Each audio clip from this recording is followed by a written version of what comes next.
The word cusp is like teetering on a very beautiful, delicate, exquisite precipice.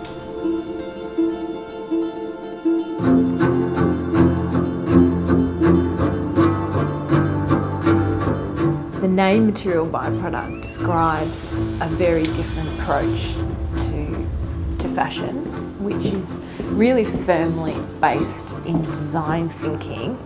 Like, I didn't put my name on a practice, I didn't call it Susan DeMarcy purposely, because what Material Byproduct describes is a practice that designs systems, and the outcome of those systems are artefacts. So I don't start by thinking about a dress and setting out to make it. I don't start with a sketch of a dress and go, oh, let's make this dress. I start thinking about how that dress might be made.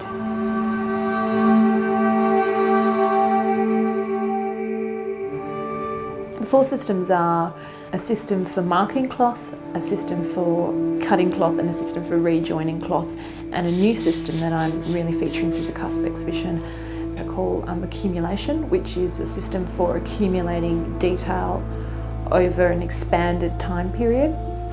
In the embodiment project, the cloth is hand marked with texta. So what I'm doing with the CUSP project is I'm making a series of dresses. These garments are given to specific people to wear, and when that hand-drawn texture garment comes into contact with the body, it makes the texture drawing bleed. I really like the fact that it captures the person's journey in that garment at the level of textile, hence the name embodiment. They become embodied in that piece. And in line with the accumulation project, you wear a garment, it bleeds, you give it back to me, I continue drawing in it. That redrawing that goes back in comes from my conversation with that person, so it starts to become more customised. You'll see three iterations of embodiment garments. The three pieces start all as the same drawing, but as they're worn, they become different. So they'll see one dress that's already started its journey, it's already started bleeding, and I'm going to draw back into it. They'll see there'll be space where actually there's a dress out in the world and it's already on its journey, and the way they'll connect with that dress is through the conversation that we'll capture on, through social media channels, so they can sort of then get on the journey of that dress that's out in the world. And then they'll see an unworn dress, so the virgin texture marks, and I'm hoping with that piece they can start to imagine themselves having a journey in that piece, and hopefully through social media they'll be able to actually project their own journey onto that piece and have that conversation with me and with the piece. I like that the wearer also becomes a drawer. They're drawing onto the garment with their body, and I like that blurring of where design starts and ends.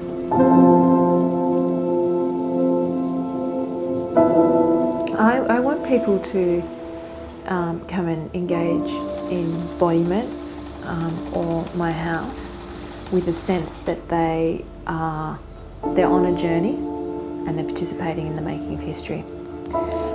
Opposed to if you go to a European boutique, you're buying into history that's already happened.